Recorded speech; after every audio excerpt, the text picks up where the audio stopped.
आदर के साथ शहीदों को श्रद्धांजलि दी। भगत सिंह जी, सुखदेव, राजगुरु, उन लोगों को कल के दिन फांसी दी गई थी। उन्होंने देश को आज़ाद कराने के लिए सबसे बड़ी शहादत दी। अध्यक्ष महोदय, मुझे बेहद खुशी है कि वैसे तो हम सब लोग सभी शहीदों को नमन करते हैं, सभी स्वतंत्रता सेनानियों का आदर करते हैं, लेकिन उन सभी स्वतंत्रता सेनानियों में एक तरह से दो चमकते सितारे हैं, बाबा साहब अम्बेडकर और भगत सिंह।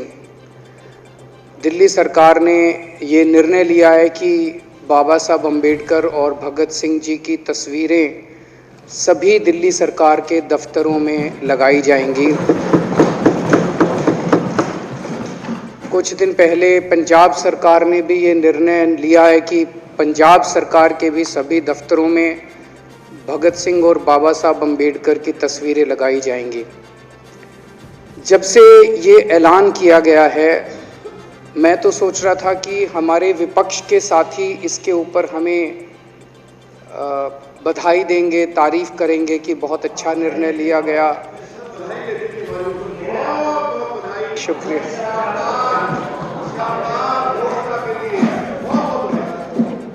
लेकिन जब से ये ऐलान किया है कि इतना, यहाँ तो कहने के लिए कह दिया, बाहर एक मिनट मेरे को पूरा, हमें इतना क्रिटिसाइज किया जा रहा है। बीजेपी वाले कह रहे हैं कि बाबा साहब अम्बेडकर और भगत सिंह की क्यों लगाई, सावरकर की क्यों नहीं लगाई, हेडगेवार की क्यों नहीं लगाई। तो मैं कह रहा हूँ भाई, सावरकर की और हेडगेवार की तुम लगा लो। अब देखो, जो बोल रहे थे उसमें तो किसी ने टिप्पणी नहीं की। मैंने कहा भाई सावरकर की बोल रहे हैं, सावरकर की और हेडगेवार की तुम लगा लो, हम बाबा साहब अम्बेडकर की और भगत सिंह की लगा लेते हैं। कांग्रेस वाले चिल्ला रहे हैं इंदिरा गांधी की क्यों नहीं लगाई, राजीव गांधी की क्यों नहीं लगाई, सोनिया गांधी की क्यों नहीं लगाई। तो हम कह रहे हैं भाई इंदिरा गांधी की तुम लगा लो, हम तो बाबा साहब अम्बेडकर की और भगत सिंह की लगाएंगे। अध्यक्ष महोदय, मेरे को पता नहीं था ये लोग बाबा साहब अम्बेडकर और भगत सिंह से ऐसी नफरत क्यों करते हैं सारे प्रतिपक्ष के लोग। मैं आपको बताता हूं क्यों करते हैं, और खासकर बीजेपी वाले बाबा साहब अम्बेडकर से इतनी नफरत क्यों करते हैं, मैं बताता हूं आपको। बाबा साहब अम्बेडकर ने संविधान बनाया, मैं बता देता हूं आपको, आप भी सेटिस्फाई हो जाओगे।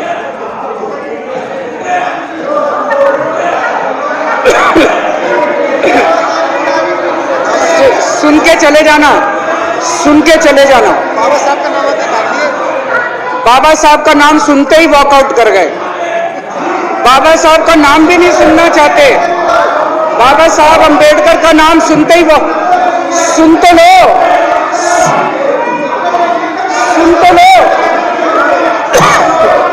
तो तमाशा, और ये सब कुछ जो इन्होंने बोला वो सच बोला, सुन तो लो।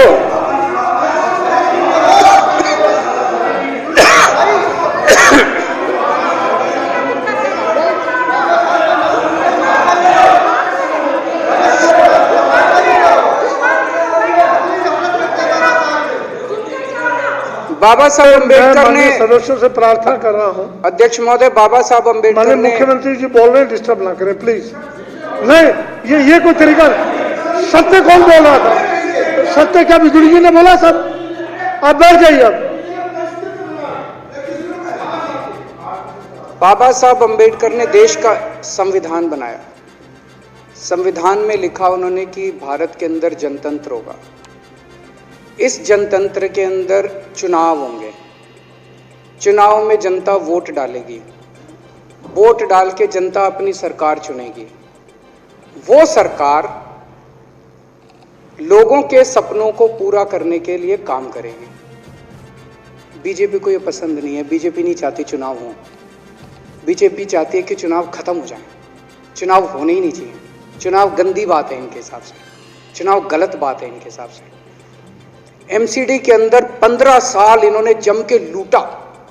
लूटने के सारे दुनिया के रिकॉर्ड तोड़ दिए। गिनीज बुक वालों की मीटिंग चल रही है कि हम भारतीय जनता पार्टी का नाम आने वाला है गिनीज बुक के अंदर, एनसीडी का और बीजेपी वालों का। शानदार इन्होंने परफॉर्मेंस किया है। 15 साल के अंदर इन्होंने लूटने में कोई कसर नहीं छोड़ी।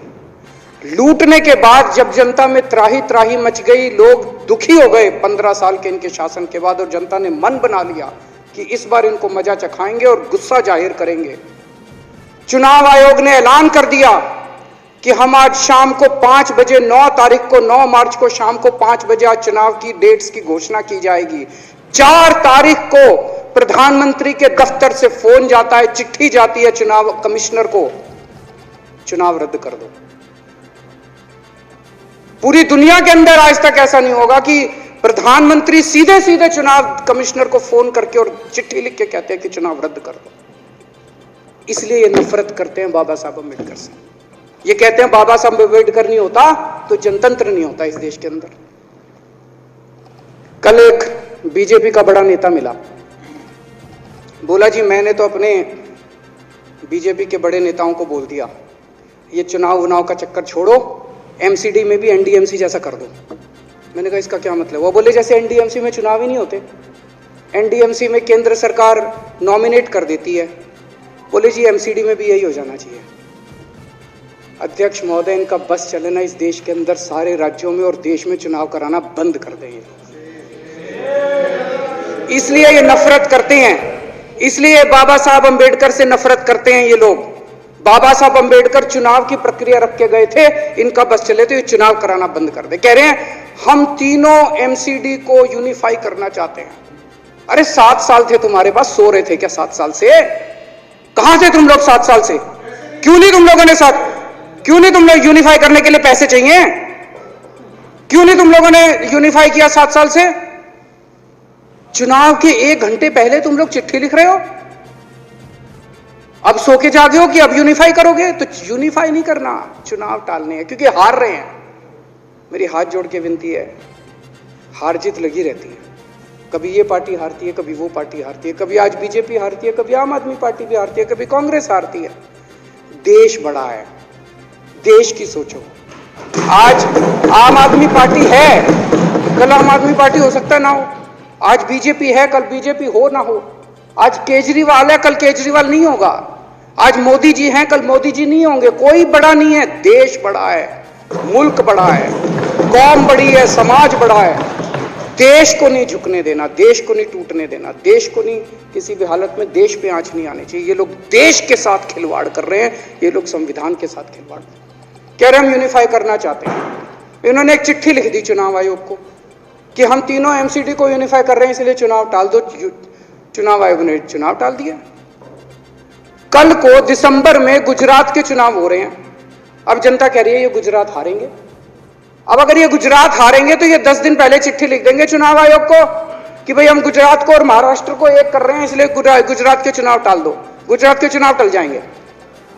अगली बार ये लोकसभा हारेंगे, चिट्ठी लिख देंगे जी ये पार्लियामेंट्री फॉर्म ऑफ सिस्टम बड़ा खराब है, हम प्रेसिडेंशियल फॉर्म ऑफ सिस्टम ला रहे हैं, संविधान बदल रहे हैं, चुनाव टाल दो। चुनाव टल जाएंगे। ये क्या मजाक बना रखा है इन्होंने, नौटंकी कर रखी है इन्होंने।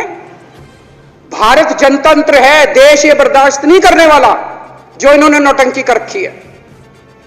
कहते हैं हम दुनिया की सबसे बड़ी पार्टी हैं, हम तो जी दुनिया की सबसे छोटी पार्टी हैं। फिर भी डर गए तुम लोग।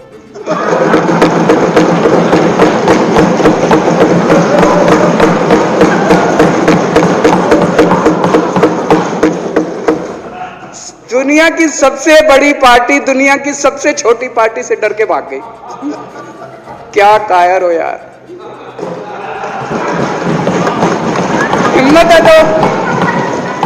हिम्मत है तो चुनाव लड़के दिखाओ बीजेपी वालों, मान जाएंगे तुम। हिम्मत है तो चुनाव लड़के दिखाओ। कहते हो 56 इंच का सीना है, नहीं तो मान लो 56 इंच का सीना नहीं है, झूठ।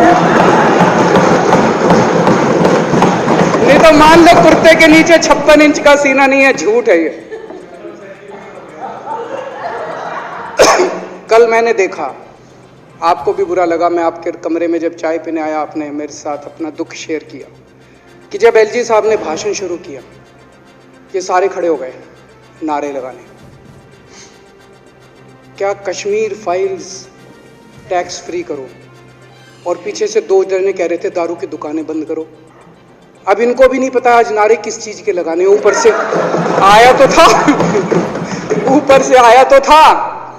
तो 2 जने कह रहे थे दारू की दुकान बंद करो, आगे वाले कह रहे थे कश्मीर फाइल्स टैक्स फ्री करो, फिर दूसरे वाले ने कहा बे आज कश्मीर वाला नारा लगाना है। तो जैसे रैलियां होती हैं उसमें कुछ टीवी वाले माइक लगा देते हैं कि हाँ जी किस लिए आए हो, तो वो यूं यूं देखता है किस लिए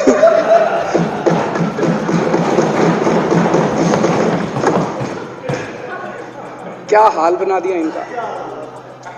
इसलिए थोड़ी राजनीति में आए थे, इसलिए थोड़ी राजनीति में आए थे। एक पिक्चर आई थी बंटी और बबली, उस पिक्चर में एक सीन था, कुछ लोग एक नेता के घर के सामने जाते हैं, हमारी मांगे पूरी करो, हमारी मांगे पूरी करो। नेता बाहर आता है, कहता है क्या मांगे हैं, तो सारे एक दूसरे की तरफ, इनको पता ही नहीं क्या मांगे। आज सारे देश की सारी भारतीय जनता पार्टी एक पिक्चर के पोस्टर लगा रही है गली गली में जाके। पूरी सारी भारतीय जनता पार्टी देश में एक पिक्चर के पोस्टर लगा रही है। इसलिए राजनीति करने आए थे, पिक्चरों के पोस्टर। अपने बच्चों को क्या जवाब दोगे? घर जाके बच्चे पूछेंगे पापा क्या काम करते हो? पिक्चरों के पोस्टर लगाता हूं।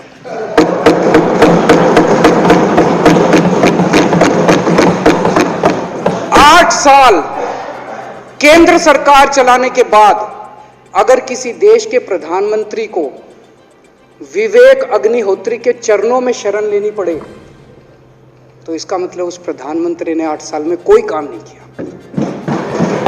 8 साल खराब कर दिए। बताओ, विवेक अग्निहोत्री के चरणों में उनको शरण लेनी पड़ रही है, बचा लो बचा लो बचा लो। अगर किसी प्रधानमंत्री को कह रहे हैं कश्मीर फाइल्स टैक्स फ्री करो, अरे यूट्यूब पे डाल दो, फ्री फ्री हो जाएगी।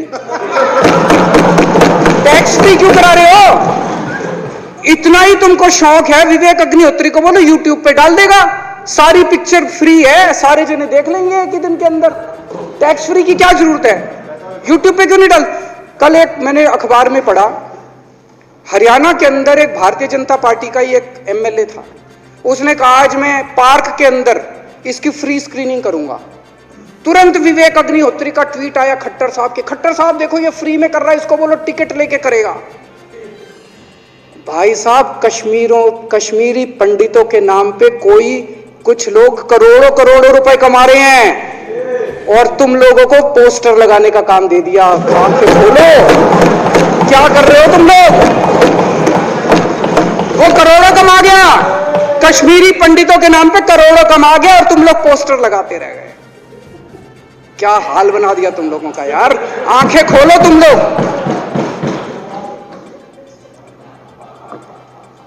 भेड़ बकरियों की तरह हाँक रखा है पूरे बीजेपी वालों को, भेड़ बकरियों की तरह हाँक रहे हैं। एक दिन बोले 3 का कृषि कानून लेके आए हैं, बहुत शानदार है, और फिर नीचे मैसेज आया भाई सारे जने तारीफ करो मोदी जी की। सारे बोले वाह मोदी जी वाह, क्या मास्टर स्ट्रोक है। और मेरे को याद है इसी सदन के अंदर इन लोगों ने उन 3 कानूनों की खूब तारीफ की थी, बोले क्या मास्टर स्ट्रोक है और क्या शानदार कानून लेके आए। 1 साल के बाद फिर आया भाई 3 कानून वापस ले लिए, बोलो फिर तारीफ करो मोदी जी की, भाई कानून बेकार थे मोदी जी। क्या इसी सदन के अंदर इन लोगों ने इतनी बेशर्मी, दिमाग पे ताला लगा रखा, इन्होंने कहा वाह मोदी जी वाह, क्या 3 कानून खराब थे आपने वापस ले लिया, देश को बचा लिया। क्या मास्टर स्ट्रोक, ये क्या हाल बना दिया आप लोगों का यार। फिर थोड़े दिन बाद बोले भाई दारू की दुकानों के खिलाफ करो, फिर सारे जने दारू की दुकान बंद करो, दारू की। अब दारू ठीक हो गई दिल्ली में? आजकल तो शोर नहीं करते तुम लोग। अब कश्मीर फाइल आ गई, पहले कृषि कानून, रोज काम दे रखा है तुमको, कुछ ना कुछ ऊपर से आ जाता है, काम दे रखा है। अब दारू की दुकानें। मेरा एक ही निवेदन है मेरे बीजेपी के साथियों से, आप तो अपने ही हो, आप तो सब अपने, मेरे छोटे भाई बड़े भाई विदुरी साहब तो बड़े भाई है मेरे, आप तो सारे अपने हो यार। थोड़ा सा देश के बारे में सोचो यार, थोड़ा देश के बारे में सोचो। हिटलर भी जो था वो कम से कम अपने चमचों को नौकरी देता था, रोजगार देता था। इतिहास उठा के पढ़ो, उसने रोजगार तो दिया था। इन्होंने क्या दिया आपको? आपके बच्चों को नौकरी दी? आपके घर में कोई खाने पीने का इंतजाम करा? आपकी बिजली का इंतजाम करा? केजरीवाल काम आता है आपके? आपके भी घर की बिजली फ्री कर रखी है। दिल्ली के 12 लाख बच्चों को नौकरी दी है मैंने, स्कूल ठीक कर दिए, अस्पताल ठीक कर दिए। आपके घर में कोई बीमार हो, केजरीवाल दवाई पहुंचाता है, मोदी दवाई नहीं पहुंचाता। केजरीवाल काम आया। मैं बीजेपी के सारे कार्यकर्ताओं से कहना चाहता हूं, थोड़ा सा दिमाग खोलो। बीजेपी के सारे सपोर्टर्स को कहना चाहता हूं, थोड़ा सा दिमाग खोलो। ये भेड़ चाल बंद करो, भेड़ बकरियों की तरह हाँक रहे हैं ये आपको, ये सब बंद करो। दिमाग खोल के सारे जने बीजेपी छोड़ के आम आदमी पार्टी में आ जाओ।